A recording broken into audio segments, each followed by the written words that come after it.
তবে ইরানকে ভয় খেতে দেখে ধীরে ধীরে মুখটা এগিয়ে আনে। ইরান চোখ খিচে বন্ধ করে ফেলে। সে অনুভব করতে পারছেন ডিয়ান তার অনেক কাছে চলে এসেছে। কিছু কি সত্যিই করে ফেলবে? আটকাতে হবে তো। কানের কাছে দিয়ানের গরম নিঃশ্বাস অনুভব হচ্ছে। তখন দিয়ার কণ্ঠভেদ করে বেরিয়ে আসে অতি পরিচিত কিছু কথা। মাথার মোটা বলদ মেয়ে কোথাকার। ইরান চোখ মিলে তাকায়।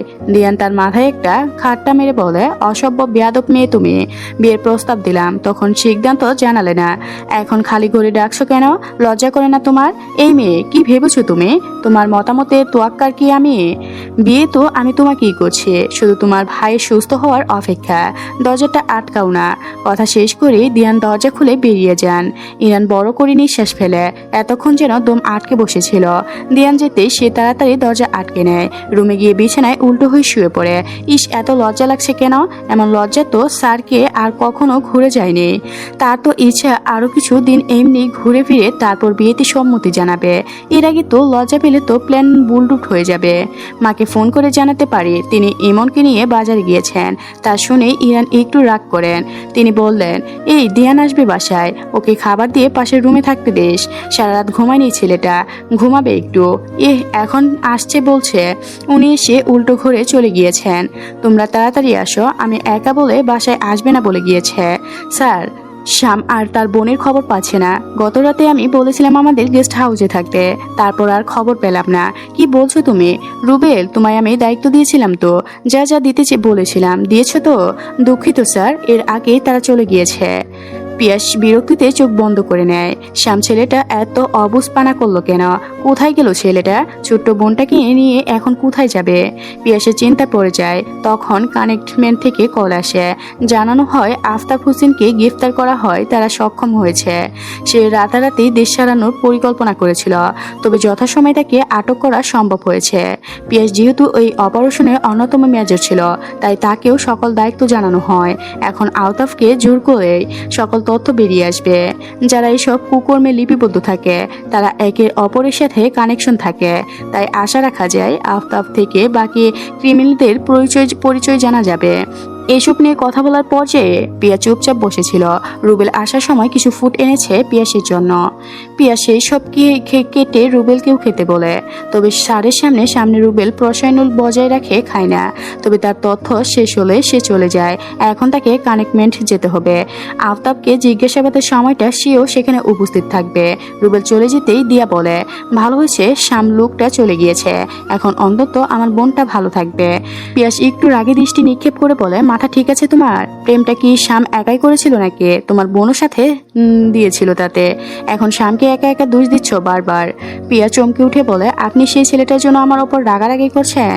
মেজর সাহেব, শ্যাম ছেলেটা খারাপ ছিল, ও আমার বোনকে কিছু করছে কি? করেনি তো, আগেই কোনো দোষারোপ করছো? তাহলে কি স্বামীর কিছু করার অপেক্ষা করতাম? আমার বোনের ক্ষতি হওয়ার পর অপেক্ষা করতাম? আপনি পাগল হয়ে গিয়েছেন। শ্যামকে, তার জন্য আমার সাথেও খারাপ ব্যবহার করেছেন আপনি। আপনার কি মাথা ঠিক আছে? এটা পিয়া, চুপ করো, আমার আর ভাল লাগছে না এসব। পিয়াস ঘন ঘন শ্বাস ফেলতে থাকে। একটু চেঁচিয়ে কথা বলায় এখন শ্বাস নিতে সমস্যা হচ্ছে। পিয়া ভয় পেয়ে যায়। তাড়াতাড়ি করে উঠে তাকে পানি খাওয়ায়। পানি খেয়ে পিয়াস নিজেকে শান্ত করে কিছুক্ষণ থেমে পুনরায় বলে ওঠে, আমি জানি না কেন আমার এমন মনে হচ্ছে, তবে শ্যাম ছেলেটা খারাপ না। পিয়া, আমার কথাটা শোনো, একটু বুঝো। ও তুবাকে ভালোবেসেছিল বলেই তুবার ক্ষতি করতে পারেনি। তুমি একটু চিন্তা করে দেখো, তার একমাত্র ছোট বোনটা একদল সন্ত্রাসীর হাতে আটক ছিল। তাকে রিস্ক দেওয়া হয়েছিল নিজের বোনকে ফেরত পেতে, আরেকজনের সর্বনাশ করতে।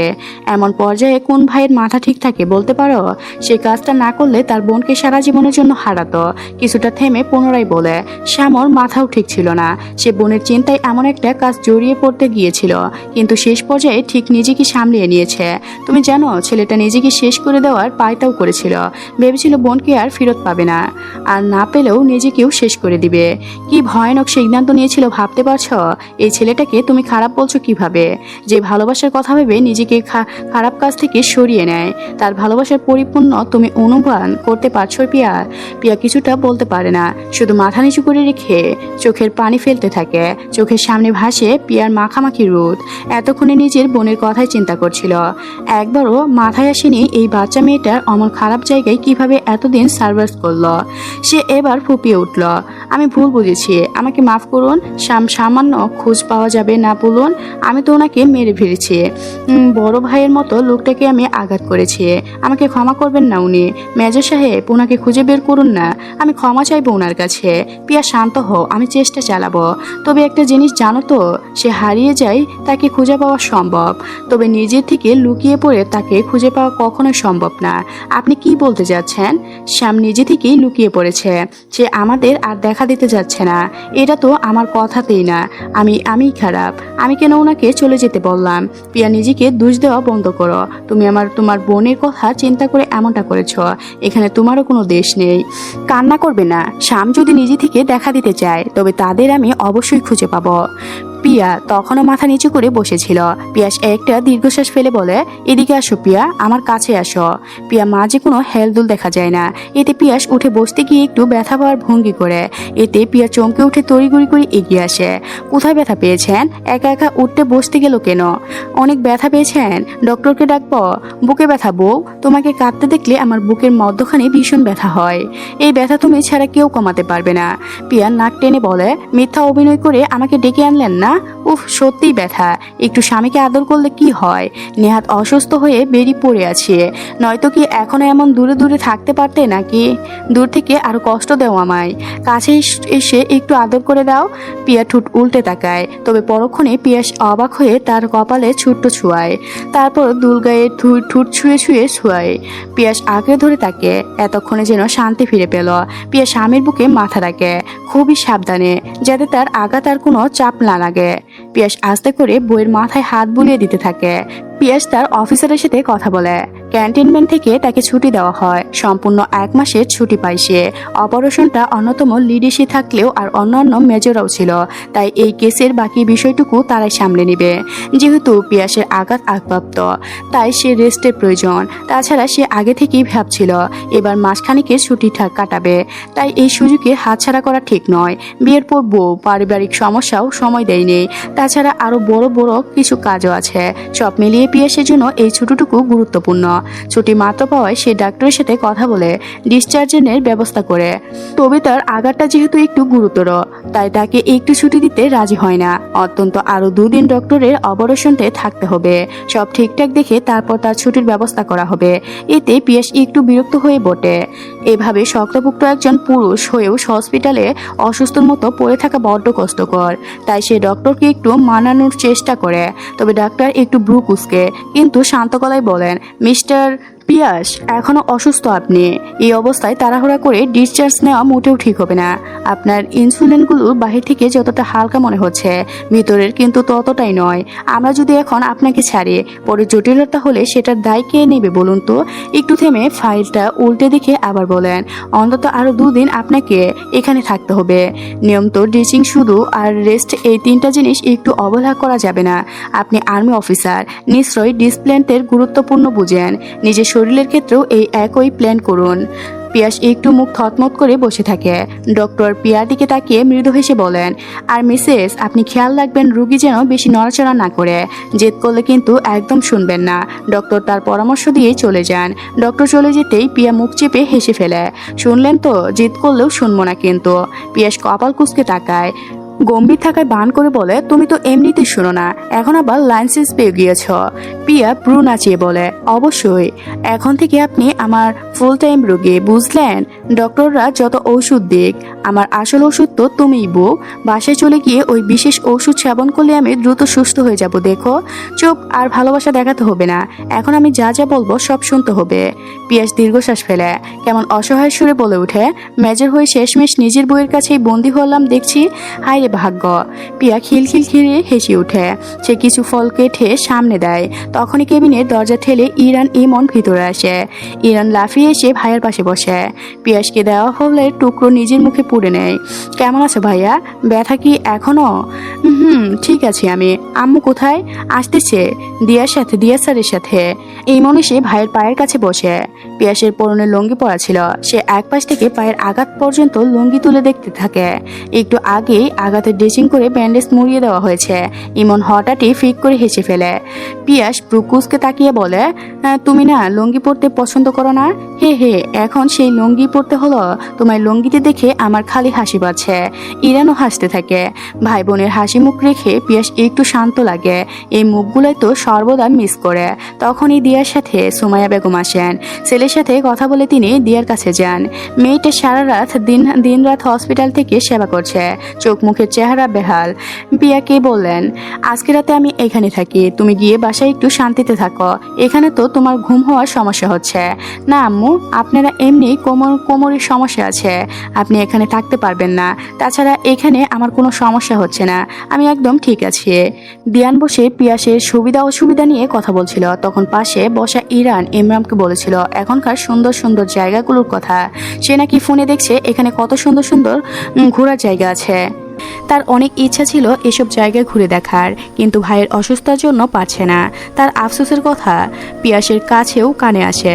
তাই সে দিয়ানকে বলে, দিয়ান একটা কাজ করতে পারবে? বলুন ভাইয়া। আসলে আমি তো অসুস্থ, তাই পারছি না।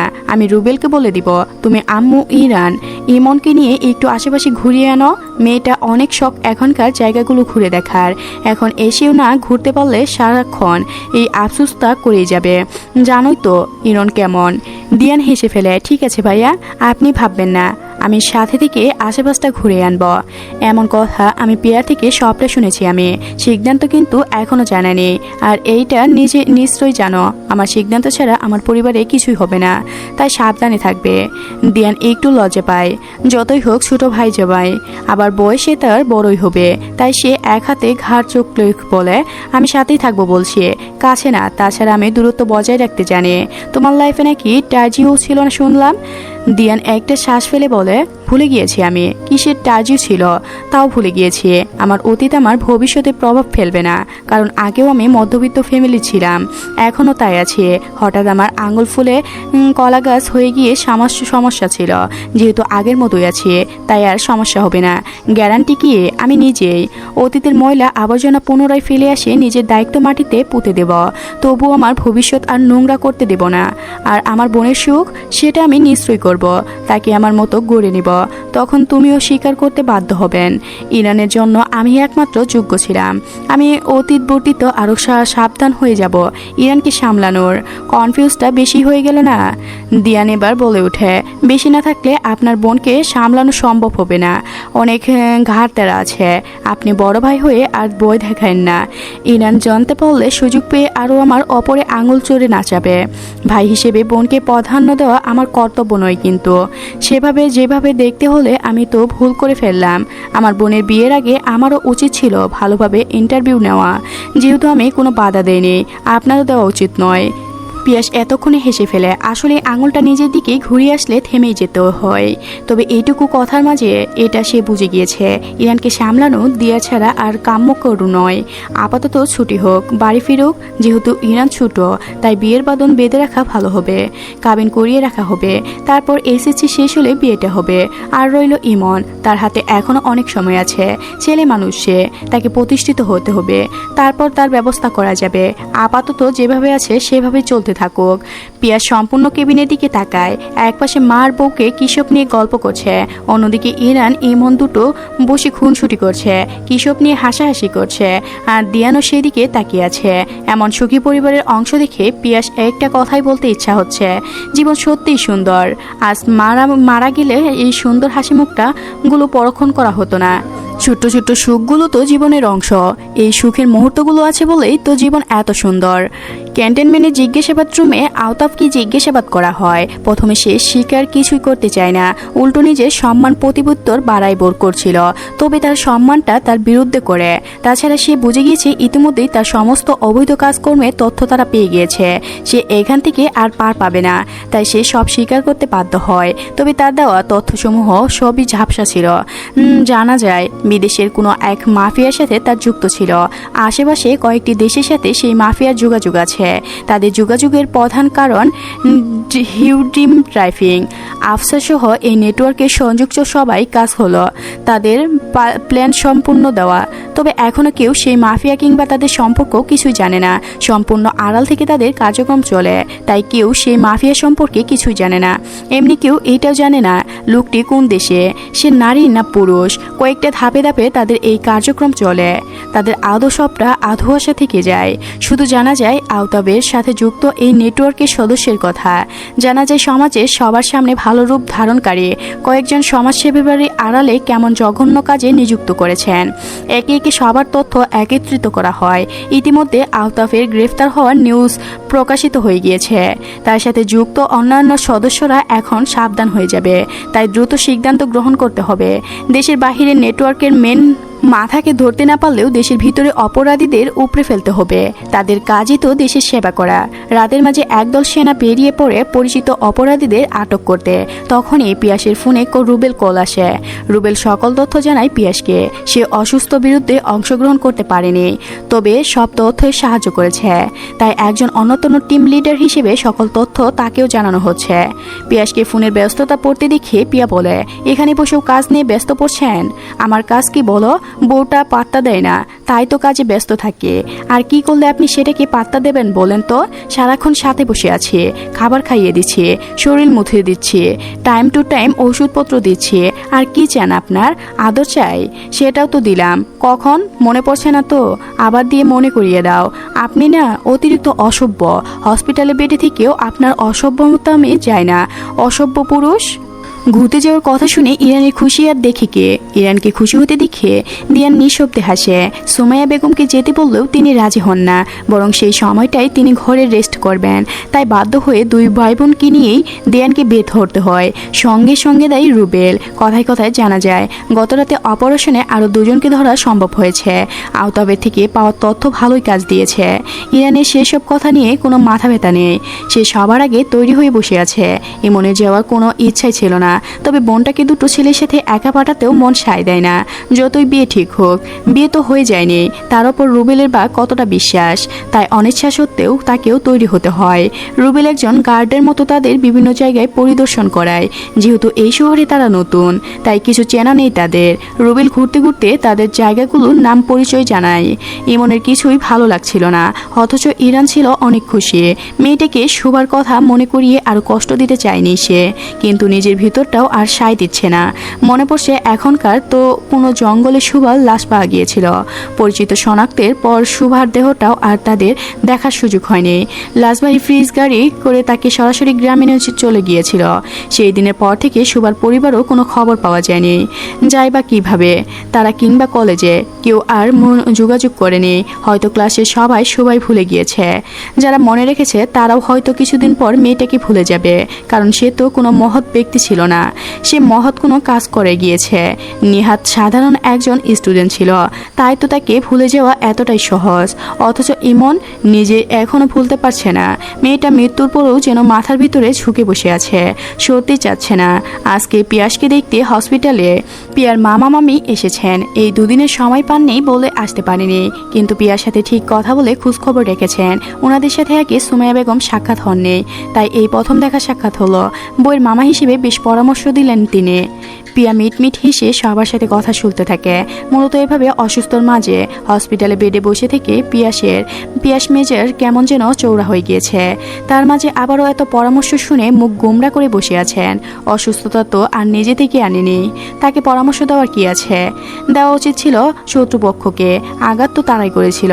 কয়েকটা জায়গা ঘুরে ইরানের রাতের খাবারটা খেয়ে বাসার উদ্দেশ্যে রওনা করে, সাথে করে মা আর হসপিটালে থাকা পিয়ার জন্য খাবার নিয়ে নিয়েছে। দিয়ান তাদের বাসায় নামিয়ে দিয়ে সোজা হসপিটালে চলে যাবে। সেনাবাহিনীর মাঝে ঢুকেই রুবেল তার কাজ চলে যায়, আর বাকিরা নিজেদের মতো বাসার দিকে এগায়। ইরান এতক্ষণে ক্লান্ত হয়ে পড়েছে। তার যত উৎফুল্ল নাচানাচি ছিল সব শেষ।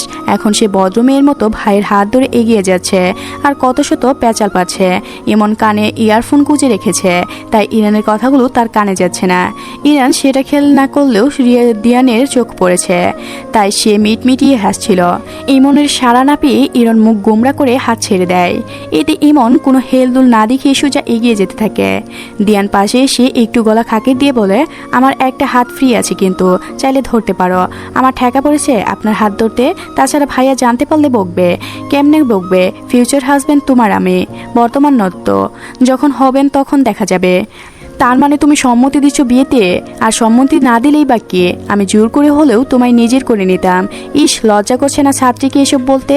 আমি না আপনার ছাত্রী হই। কিসের ছাত্রী? দুদিন পর বিয়ে করলেই বউ হয়ে যাবে। ছি, আপনাকে ভালো মনে করেছিলাম, অথচ আপনি অনেক খারাপ, অসভ্য লোক। ইরান দ্রুত সেখান থেকে পালিয়ে দৌড়ে গিয়ে ইমনের পিঠে একটা থাপড় মেরে ভাইয়ের সাথে এগিয়ে যায়। দিয়ান তা দেখে হেসে ফেলে। মেয়েটা এখনো বাচ্চায় বসে আছে। আচ্ছা, বিয়ের পরেও কি এমন বাচ্চামো করবে, নাকি একটু মেচুর হবে? দেখতে দেখতে দুদিন পার হয়ে যায়। ডক্টরের পরামর্শে পিয়াসের ফিউচার ব্যান্স করা হয়। ডিসচার্জের খবর পেয়ে যেন পিয়াস খুব খুশি হয়ে যায়। এতদিন বাসায় একটু আরাম করে থাকতে পারবে। ডক্টরের পরামর্শ ওসব উল্টাপাল্টা খাবার খেয়ে মাথায় মানতে পারবে না। পিয়াসের খুশি মুখ দেখে পিয়া হেসে ফেলে। সব গুজগাজ করে ফেলে সে। সিএইচ থেকে গাড়ির সোজা পিয়াসকে বাসায় পৌঁছে দেওয়া হবে। একজন মেজর হিসেবে তাকে একটু আলাদাই সম্মান দেওয়া হবে। আর সেই গাড়িতে করে রুবেলের সাথে আসবে। পিয়াসের সাথে একই গাড়িতে পিয়াও থাকবে। আর দিয়ান বাকিদের নিয়ে আলাদায় চলে আসবে বলে সিদ্ধান্ত নেওয়া হয়। বাড়ি ফিরেই পিয়াস স্বস্তির নিঃশ্বাস ফেলে। রুবেলকে ইমনের সাথে ইমনের রুমে পাঠানো হয়েছে। সবাই সোজা বাসায় চলে আসে। খবর পেয়ে পিয়ার পরিবারও বাসায় চলে আসে। একে একে সবাই পিয়াসকে দেখে যায়। সবার শেষ কথা শেষ হলো। পিয়াসের দিকে পিয়া ডেকে বলে, দরজা আটকে দিয়ে আসো।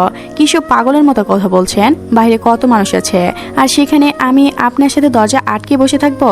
হ্যাঁ থাকবো, আমার স্বস্তির ফিল হচ্ছে। কথার অবাধ্য হবে না পিয়া। পিয়া দরজা আটকে এসে আসতেই পিয়াস তাকে নিজের কাছে নিয়ে আসে। পিয়া বুকে জড়িয়ে ধরে বলে, এখন বড্ড শান্তি ফিল হচ্ছে। এতক্ষণ তো এত মানুষের ভিড়ে তোমাকে খুঁজেই পাচ্ছিলাম না। অসুস্থ হয়ে ঘুরে পড়ে থেকেও আপনি আরো বেশি অসভ্য হয়ে পড়েছেন। পিয়াস অস্বীকার না করে বলে, বউ সারাক্ষণ সামনে সামনে ঘুরলে সব জামাই একটু অসভ্য হয়ে যায়। আমিও এর ব্যতিক্রম নয়। এভাবে দুষ্টুমি করতে করতে একসময় পিয়াসের বুকে ঘুমিয়ে যায়। তাকে আগলে রেখে পিয়াসও ঘুমিয়ে যায়। এই কয়েকদিনে ঠিকমতো ঘুম হয়নি কারো। পিয়াসের আঘাতগুলো এখন মোটামুটি ভালো হয়ে আসছে। নিয়মিত ড্রেসিং আর ওষুধ চলতে থাকলে শীঘ্রই ভালো হয়ে যাবে বলে আশা করা হচ্ছে। আজকের গল্পটি এ পর্যন্ত শেষ হয়ে গেল। পরবর্তী পার্টের জন্য অবশ্যই চ্যানেলটি সাবস্ক্রাইব করে রাখবেন। ধন্যবাদ সবাইকে, ভালো থাকবেন।